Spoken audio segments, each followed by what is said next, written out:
Alright guys, this is Dylan with Checkmate Vanguard. We're here week 3, Rivals Overdress. Today was a free tournament for context. People were still giving their all and stuff, but I feel like we did get a good amount of games and stuff like that, so we're just going to roll with it. For sure. We have Matt Flannery here. He's kind of got rolling in, still in locals here in Rivals, but he's a very respected and good player here. Yep. What did you play tonight? I played my Final Rush deck. Final Rush? Yep. It's probably the more fun deck of the two decks I have. I could have played Bastion tonight, but then I just like this deck more, I think. Okay, so ride deck. Okay, so standard lineup. Really, this is standard lineup for Final Rush. You have your standard starter, draws a card if you go second. You write at the top of this, where it moves this out, soul charges 1. And then after you write this, you move this back in to draw a card.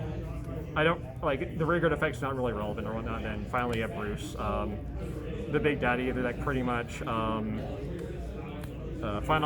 Rush will last 5, restand your front row, and this doesn't change. No matter, I don't think it'll change in the future. Yeah, unless Bushiroad would be like, oh hey, we heard you like Bruce, so we made your Bruce better. I guess I don't know. Okay. So that right? So standard right deck, pretty much. Simple. Triggers. Yep. So I had a little bit of experimentation with triggers when testing the deck out a little bit. Some context, though, I did get this list off from different fight, but I do of a different fight. But I have been trying a few other deck builds around. But I ran this tonight, so got to run that over trigger because having Force 1 and Force 2 for the rest of the game is pretty good, and just not losing or not taking damage is pretty good. Like I'm indifferent to the over. I'm kind of hit or miss with the over trigger mechanic as itself, but you have to run it this day and time. So you procced it quite a bit tonight. I did. It pretty much affected about 2 or 3 games out of my whole tournament today. But it really did put in work. Like it's kind of disgusting. But okay. Yeah, I run it. Just everything else now. Yep. So also pretty standard right now. 8 criticals. I tried fronts. It just didn't really vibe with me. Like I'd rather be able to have really have the early pressure, early game, and then late game to have, oh hey, here's a 3 crit attack. So I prefer the 8 crit. Standard 4 heal. You don't want to lose. You want to heal. No question. Obviously, and then 3 draw. This could be the flex spot for the fronts, but I do like the ability to be able to draw on more things if I need to. Yeah. So it's that lineup. Grade 1s. Yep. Ones, okay. 1 second. Alright, so grade 1s, this is Final Rush, so of course we're playing Portable Dragon. Just the ability to be like, oh hey, you wanna grab your Bruce for your next Persona ride? Grab Bruce, grab a Perfect Guard, grab anything else pretty much. Really good card. It overperforms for being a rare. Yeah, for sure. Indeed. Like arguably one of the MVPs of the deck, pretty much. Like just being able to fix your whole next turn, your whole game with that. Very good. All right, next a little bit of tech choice here. Ford Gunrun. Of course, the on-play Soul Charge, and then this is a pretty solid card to set up Soul for Final Rush. Or in some matchups, you could be like, okay, I want to draw a card or draw a rear guard, so you can Soul Blast a 3 draw a card. I didn't really find it that detrimental because you don't need the 5 soul until you get to the Final Rush turn. Okay. But then when you get to that turn, it's very easy to fix your soul with the other cards in the deck and stuff like this. So it wasn't really that big of a deal for me to game that soul back. Okay. So I like the card's hit or miss for some people. I really like it though. And then you got to run. I still run the Presenter. Only 3 of it though. Like I don't think anyone wouldn't argue not to run 3 of that really. Like, just the ability. Okay, I can get Soul during a non-Final Rush. And Final Rush, if I really need it, then yeah, the 2's nice. Worst case, you tuck it in with Probable or grade 3 girl. Yeah, pretty much. And then I got the Perfect Guard. It's indifferent whether you want the trial deck want to run this one, but it's really nice to be like, oh, I have 3 in hand, I need to guard 2 attacks, and one needs to be PG'd. Cool. That's good. Yeah, I don't think anyone really. Yeah, it's a good card. Yeah. That's all I'm gonna say. It's a good card. Indeed. It'll go down once the reprint happens, but it's in work sometimes. A year later. Yep.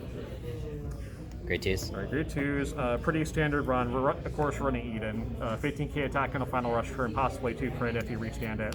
Really good with the crit pressure. Yep, We'll say that. Yeah, like late game, you hit the crit on here, they're like, oh hey, 3 damage. What do? Or like anything else. But I like the second ability where you're like, okay, cool, it's mid game, late game, or you're against Spirina or something like that. You're like, You just have pesky rear guards that you sometimes need to get rid of on your Yeah. first attack, Yeah. and it's And- like really nice. I like it. It's a good card. It's probably going to be a staple forever until we get a better Eden, I guess. It's just the fact it gets extra crit too, Yep. man. That's And just then- so big. Yeah. And then in addition to that, I ran 4 Brody. I Four mean, of it. this slot is kind of a flex. I tried the grade 3 from the deck, but it's like cool. It's 38 in the final rush turn of the Persona ride, but then what else does it do? What else after, right? Like, and it was very important. Like, I had very important moments where I could be like, okay, I can rush with this, or I can be like, okay, this is a 10k field. It's like when you draw, you play draw triggers instead of fronts, and it's like, okay, what if I draw into this now? Yeah. That becomes a 10k shield, and you don't have to drop like a crit on it, Yeah, pretty much. you know? And like that, you'd be like, oh, hey, hit for 23, cool, drop this, drop a trigger, use a skill, 38, soft 2 to pass. Because you can pressure with it, and you can also intercept with Yeah, it, and your like- opponent has to answer it Oh, some cool. way or form. Oh, the answer it, ironically. cool, it did its job, and your Vanguard safe. Cool. And then, I guess the most obvious part of the deck here, Well, the man himself, right? Yeah, yep. Of course, I'm not running 3 Bruce because who needs Persona Ride? You got to so you can cycle Provoco. Of course. And then there's 4 Marjories. Pretty much staple of the deck. Be like, cool. Let's swing for 33 first attack, and then fix the soul a bit, charge up a little bit, and then another 33 attacker when it restands. It's the draw too really does help a lot. Indeed, it does. God, it helps a lot. Indeed. Okay, so were there any like tough matchups today? I see. Considering I know like things felt a little strange today, but like was there anything really tough? Yeah, some context, like I haven't played in like before last weekend, I haven't really played in real life in like 16 months because of the pandemic, of course. So like, I know for someone shaking off the rust, you don't give yourself enough credit. I feel Like, indeed, like that's definitely a point there. Like, but for matchups, like I'm kind of still shaky about the Virina matchup because oh cool, I have these restandy things and they're permanent 23, so I can be like, oh Eden swinging to this thing, yay. They're not, of course, they're going to guard the attacks. So they don't lose the Virina. They always prepare to guard for it, Yeah. and that's kind of like it is what it is. But like There's that balance between okay, do I commit a board early on and just lose it to the original Virina, still lost 2 skill and stuff like that, or not do that. Like I think it's better to go aggressive against that matchup than be passive. I think. I feel like this deck gets just as good as numbers as Virina, but you don't have to do all the like. There's not as much conditions. Yeah. You just have to get 5 in soul and do your own thing. Yeah, but I think I'm pretty comfortable with other matchups. Magnolia is a thing, sort of. Zorg is a thing. I have yet to face against Prison, but It's not like that's really a sweat matchup. yeah, no, like don't call anything, I guess, and then Use your counterblast to call your units back, really. yeah, pretty much. So I've been having a lot of fun trying to play against other decks. I think like the thing with Bruce that changes from person to person I've noticed and I've talked to is tempo. Yep. Tempo, the way you play tempo in this deck changes, and the cards you choose matter a lot. I think it's just a matter of choosing the correct cards for the tempo that you play for Bruce. Yep. Like for me, we had a mirror match in round 2 or round 3, and I tended to decide more towards the fronts and be a little bit more passive. And I kind of prefer being a little bit cautious and safe. I like having almost close to 10 every time I do my Bruce turns. Yeah.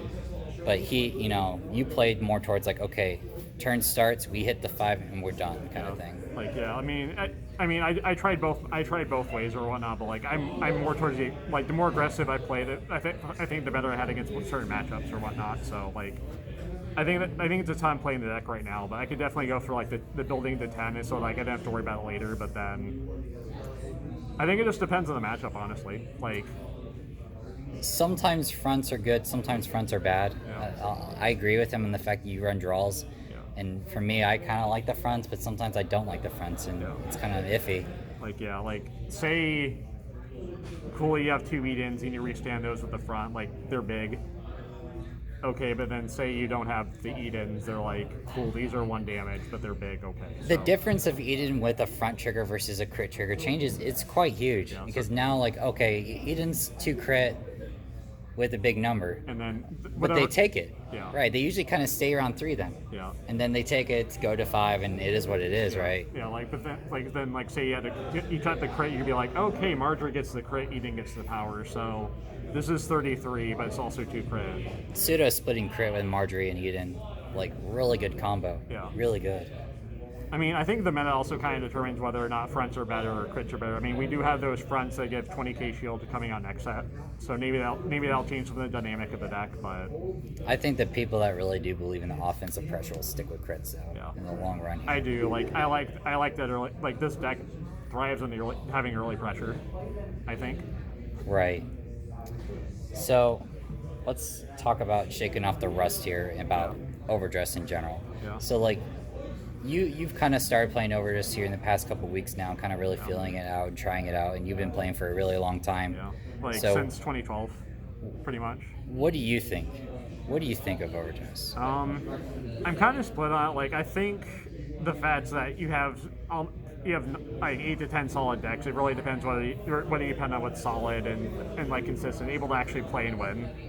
I thought, I was looking around a few of the matchups, and I thought Magnolia is kind of weak because of the support it has, but no, when I placed against it, it kind of scared me a little bit, because on their turn they could have killed me, but then I had enough in hand or whatnot, and I saw it play against other decks and put up a really good fight.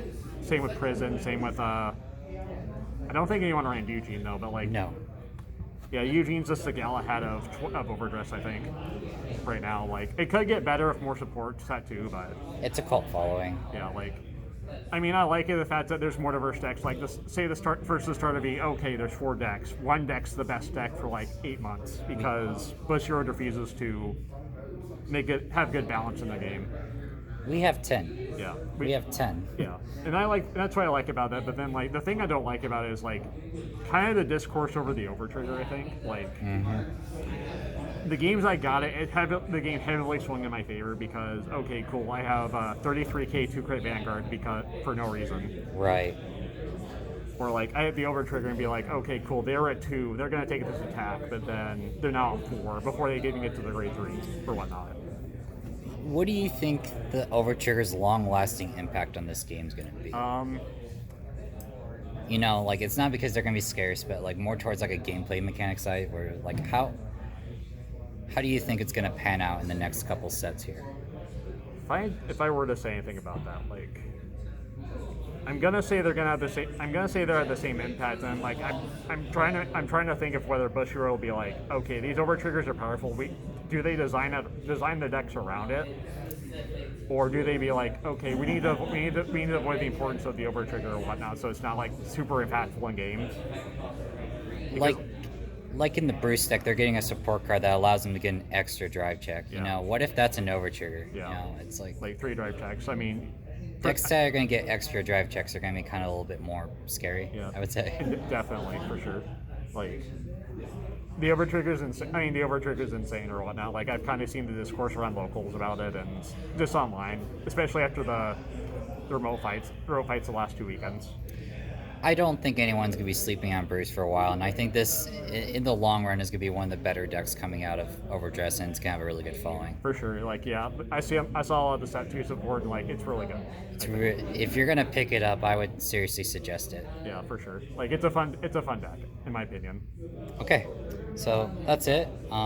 This is Matt Flannery with Bruce tonight. Yep. And this is Dylan Checkmate Vanguard, and we will see you all later. Hey peeps, Dylan Checkmate Vanguard here. Cardfight Vanguard Overdress is now here. We look forward to releasing more deck profiles and epic matches this new year of Vanguard. Thanks to Rivals Gaming for the support, as well as our entire locals community.